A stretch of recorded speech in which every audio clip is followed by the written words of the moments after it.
Assalamualaikum warahmatullahi wabarakatuh. Halo, kembali lagi di channel saya, Sartika Nasution.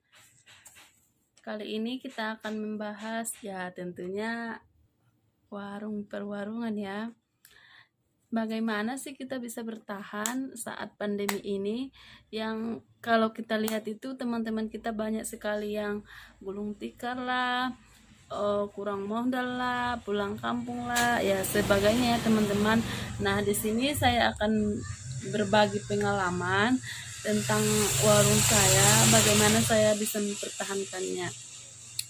Salah satunya ya kita harus mengurangi pengeluaran pribadi ya. Kalau saya ini kan hanya warung, suami juga ngewarung, jadi tidak ada pemasukan yang lain kecuali dari warung. Nah, bagaimana caranya? Ya, yang biasanya kita belanja sayur, makan enak-enak itu kan. Nah, kita kurangilah ya. Biasanya 50.000 sehari. Nah, bisa kita kurangin, kita potong menjadi 40.000 ataupun 30.000 ya teman-teman. Karena itu sangat berdampak sekali bagi penjualan kita ataupun omset kita per hari kalau kita banyak-banyak ngambilnya tiap hari ya teman-teman. Tapi kalau cuma 3.000 per hari sampai 50.000, saya rasa itu masih bisa lah kita bertahan ya teman-teman. Nah, yang kedua, kita harus rajin itu observasi jajan-jajanan yang kekinian yang banyak di pasar-pasar. Kadang kalau di grocery itu suka nggak ada ya. Contohnya waktu itu saya pergi ke pasar, banyak makaroni, makaroni yang 2.000 dijual kan. Kita beli serencengan 17,5, kadang 17, kan ada untungnya 3.000.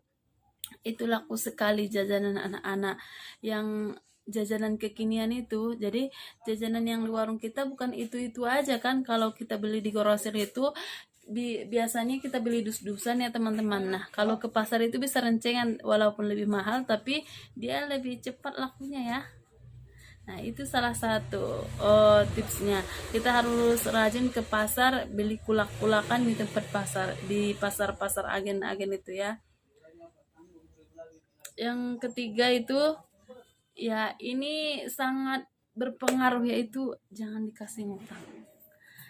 Ya bagaimana ya teman-teman, setiap warung kan pasti ada orang yang selalu nanya, di sini boleh ngutang nggak teman-teman, di sini boleh ngutang nggak katanya.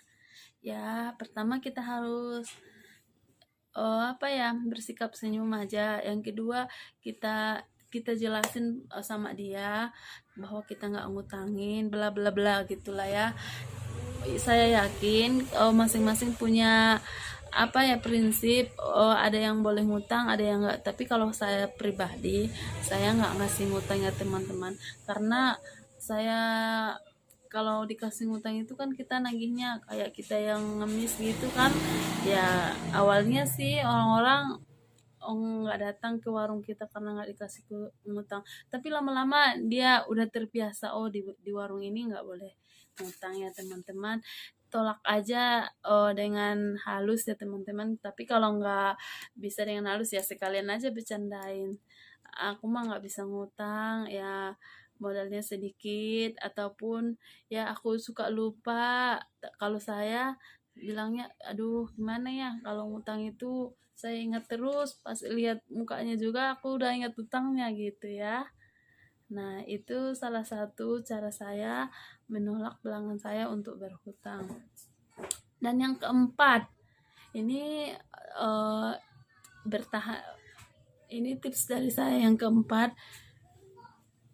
kasih harga miring lah ya teman-teman. Kita tahu saat pandemi ini juga orang susah ya.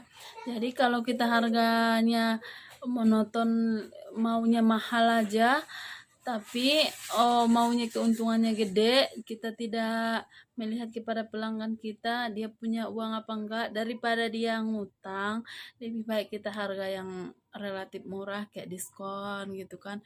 Contohnya popok itu kan mami pokok biasanya kan 2,5. Jadi kalau dijual 2.000 itu juga masih ada untungnya gitu kan. Beras itu kadang 500 per liter ya wajar lah ya, nggak usah sampai 1.000. Kalau 1.000 kita jual per liter keuntungannya itu ya lama, tapi kalau ngambil keuntungannya cuma 500 perak, saya yakin cepat habis beras di tempat kita ya teman-teman. Nah, yang terakhir, inilah yang lebih penting selain semuanya. Kita harus rajin beribadah dan jangan lupa berdoa. Nah, salah satunya ya, kalau misalnya kita jarang beribadah ya, keberkahan di warung kita akan hilang ya teman-teman. Saya pernah ngerasain ya, warung saya waktu itu omsetnya cuma 1 jutaan ya teman-teman. Sementara saya banyak keperluan banyak cicilan, motor, kulkas, segalanya ya. Saya hanya berdoa sama Allah, semoga warungnya berkah dan saya bisa membayar hutang-hutang saya.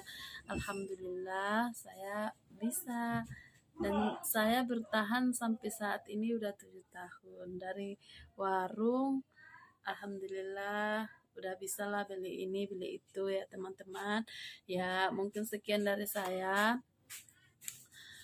semoga bermanfaat. Kalau suka jangan lupa di subscribe dan di like channelnya. Terima kasih.